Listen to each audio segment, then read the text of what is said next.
भाई लोग, आज जो है मैं इस वीडियो के माध्यम से हमारे जितने भी जीडीएस साथी हैं और हमारे जितने भी जीडीएस यूनियन के शीर्ष नेतागण हैं उनसे मेरा अनुरोध है कि अब भी तो आप लोग जग जाइए। हड़ताल के 6 मंथ बीत चुके हैं, लेकिन जीडीएस यूनियन के शीर्ष नेतागण का किसी भी प्रकार का कोई अपडेट नहीं है जीडीएस की मांगों को लेकर। आप लोग देख ही रहे होंगे, सोशल मीडिया के चैनल पे, ग्रुप पे किसी भी प्रकार का कोई प्रतिक्रिया नहीं है। और आपको पता ही होगा कि अभी जो है 12 जून को जो है एक लेटर इशू हुआ। इस साल की वैकेंसी के लिए सिर्फ 1 टाइम रिलैक्सेशन है, जीडीएस टू एमटीएस का 2 साल और जीडीएस टू पोस्टमैन मेलगार्ड का जो है 4 साल करने के लिए। आपको पता ही है, इसलिए किया गया क्योंकि जीडीएस एमटीएस का, पोस्टमैन मेलगार्ड का जो है बहुत सारा सीट अनफिल्ड है। ठीक है, तो डिपार्टमेंट ने एक बार जो है इस बार रिलैक्सेशन दे दिया है एलिजिबिलिटी क्राइटेरिया में, और डिपार्टमेंट ने साफ क्लियर कर दिया है कि अगर इस बार जो है वैकेंसी पूरी तरह से फिल नहीं होता है तो जो है उस वैकेंसी को एसएससी को दे दिया जाएगा और एसएससी के थ्रू रिक्रूटमेंट होगा। और हमारे जीडीएस यूनियन के शीर्ष नेतागण सोए हुए हैं। अरे भैया, कम से कम आप जीडीएस को डिपार्टमेंटल नहीं बनाना चाहते हैं, कम से कम ये तो डिमांड कर दीजिए कि जीडीएस टू एमटीएस 1 साल हो जाए, GDS to postman mail guard 3 year हो जाए, जीडीएस टू पीएएसए 5 ईयर हो जाए। मैं बार बार कहता था कि जीडीएस टू पीएएसए 8 साल हो गया, लेकिन जो है हमारी जीडीएस यूनियन को हमारे बातों पे विश्वास नहीं होता था। मैंने बार बार अपने चैनल के माध्यम से और पर्सनली भी लेटर भेजा, लेकिन फिर भी विश्वास नहीं हो रहा था कि 8 साल हो गया है। जब इस बार का नोटिफिकेशन आया पीएसए का, तब आंख खुला है कि सच में जो 17/6/2022 के बाद ज्वाइन किए हैं जीडीएस, उनके लिए 8 साल पीएसए हो गया। मतलब डिपार्टमेंट में उतना दिन काम कीजिए, उसके बाद जो है ऊपर से कोई भी प्रकार का रिजर्वेशन नहीं है पीएसए में। आपको पता ही है, ये सच्चाई है, रियलिटी है। तो हमारी जीडीएस यूनियन से अनुरोध है भाई, कम से कम ये भी तो डिमांड कर दीजिए, GDS to MTS 1 year, GDS to postman mail guard 3 years, GDS to PSA 5 years, ये भी तो कर दीजिए, जिससे कि कुछ ही जीडीएस का, जो भी जीडीएस का भला हो जाए। ज़्यादा से ज़्यादा जीडीएस बैठेंगे एग्जाम में, कम से कम अनफिल्ड वैकेंसी तो नहीं रहेगा। कुछ भी जो भी है, उसके बाद जो है आप अपनी मांगों को रखिए, जो भी आपका फालतू डिमांड्स है। आपको तो प्रधानमंत्री जन आरोग्य योजना चाहिए ना, जो 65 करोड़ परिवारों को मिल रहा है, लाभ मिल रहा है फ्री ऑफ कॉस्ट, और जीडीएस को मिलेगा तो कितना का डिडक्शंस होगा आपको पता ही है। मैंने वीडियो में पूरी तरह से क्लियर कर दिया है। मतलब वही प्रधानमंत्री जन आरोग्य योजना, जीडीएस को मिलेगा, डिडक्शंस होगा, मंथली डिडक्शंस है, और वही जो है 65 करोड़ को लोगों को मिल रहा है फ्री ऑफ कॉस्ट आयुष्मान का लाभ। ये सच्चाई है, और हमारी जीडीएस यूनियन ने उसका किसी भी प्रकार का कोई विरोध नहीं किया। और जब हम विरोध करना स्टार्ट कर देते हैं तो लगता है कि हम पर्सनली टारगेट कर रहे हैं। मैं किसी को पर्सनली टारगेट नहीं कर रहा हूं।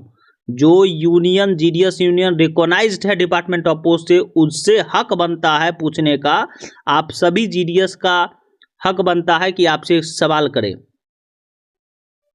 इतना जा रहा है, मेंबरशिप हुआ, इस बार भी 30,000 का मेंबरशिप है, तो कम से कम जीडीएस की भलाई के लिए कुछ तो करिए।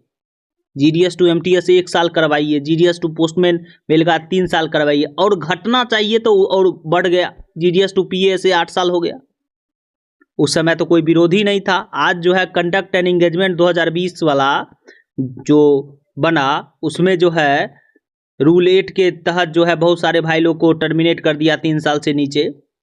जिस समय वो कंडक्ट एंड एंगेजमेंट बन रहा था, उस समय काहे नहीं विरोध किए कि ये ऐसा नहीं होना चाहिए। उस समय स्ट्राइक का कॉलम अलग से है, स्ट्राइक में सिर्फ नो वर्क नो पे का है प्रावधान, लेकिन फिर भी जो है जिस समय कंडक्ट एंड एंगेजमेंट रूल्स बना, उस समय ने यूनियन विरोध नहीं किया, जिसका नतीजा हुआ कि हड़ताल में जो है रूल 8 के तहत जो है टर्मिनेट कर दिया, जो नहीं करना चाहिए, पूरी तरह से गैर कानूनी। और बाद में जो है बहुत लोगों का रिवॉक हुआ, बहुत लोगों का अभी तक रिवॉक नहीं हुआ है, जो सच्चाई है। बहुत सारे को जो है पनिशमेंट मिल गया, पुटअप हुए, टीआरसी बंद हो गया, इंक्रीमेंट रुक गया 2-2 साल, ये सच्चाई है। तो फिर भी जो है जीडीएस यूनियन की चुप्पी है। कोई भी जीडीएस यूनियन हो, कम से कम ये तो जीडीएस की भला के लिए कर दीजिए।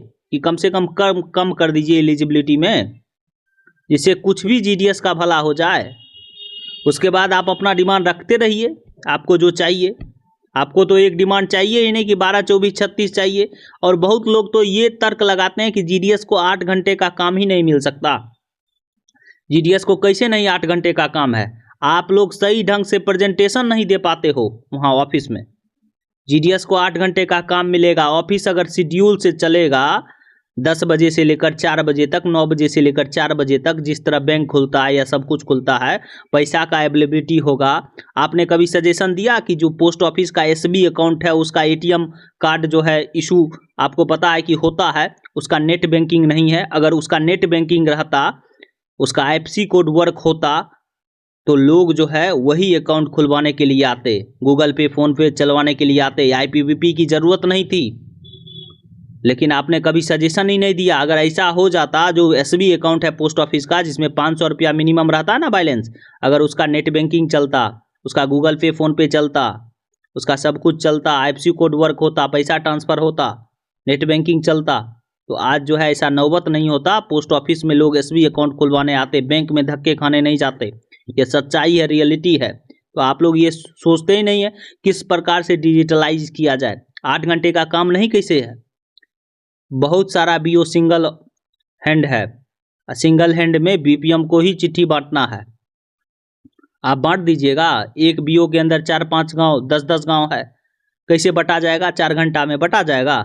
साइकिल अलाउंस देते हो 180 रुपया में साइकिल से, अगर 20 लीटर भी आ जाता है तो डिस्ट्रीब्यूट नहीं हो पाएगा। ये सच्चाई है, रियलिटी है। लेकिन जो है हमारी जीडीएस यूनियन की चुप्पी है कि 8 घंटे हो ही नहीं सकता। अरे कैसे नहीं 8 घंटे हो सकता? हम तो आपको यहाँ पे भी बता रहे हैं कि 8 घंटे होगा।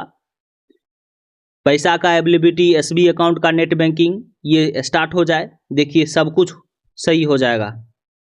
लोग आएंगे, खुलवाएंगे अकाउंट। अब डिजिटल ज़माना हो गया, पोस्ट ऑफिस को भी डिजिटल होना पड़ेगा। आईपीवीपी से टच में रहेगा तो कुछ नहीं होगा। आईपीवीपी का तो अकाउंट फ्रीज हो जाता है। सच्चाई है, रियलिटी है। और फिर भी जो है हमारी जीडीएस यूनियन फेल्यूर है समझाने के लिए। आपको पता ही है कि जो है एसबी अकाउंट का कितना महत्व है। पैसा का अवेलेबिलिटी नहीं है, एसबी अकाउंट का नेट बैंकिंग नहीं है, एक ही आदमी 2-2 काम कर रहा है और फिर भी 8 घंटे नहीं होगा। वहाँ आदमी बीओ में ऑफिस में अवेलेबल रहेगा तब ना कस्टमर आएंगे। आप कहते हो 7 से 9 खोलो, 3 से 5 खोलो, दो टाइम खोलो, सुबह शाम, इसमें कस्टमर लोग आएंगे। रेगुलरिटी में रहेगा, टाइम टेबल फिक्स रहेगा, 8 घंटे खुलना चाहिए तभी हो पाएगा। ये सब समझाएगा कौन? कोई अच्छी ढंग से समझा ही नहीं पाता, जो सच्चाई है। तो जल्द से जल्द जो है GDS union, GDS to MTS 1 साल, जीडीएस टू पोस्टमैन मिलेगा 3 साल और जीडीएस टू पीएसए का 5 साल का डिमांड करे, उसके बाद ही कोई डिमांड करे। जो सच्चाई है, रियलिटी है। अगर वीडियो पसंद आए तो चैनल को सब्सक्राइब करें, वीडियो को लाइक शेयर करें। Thank you.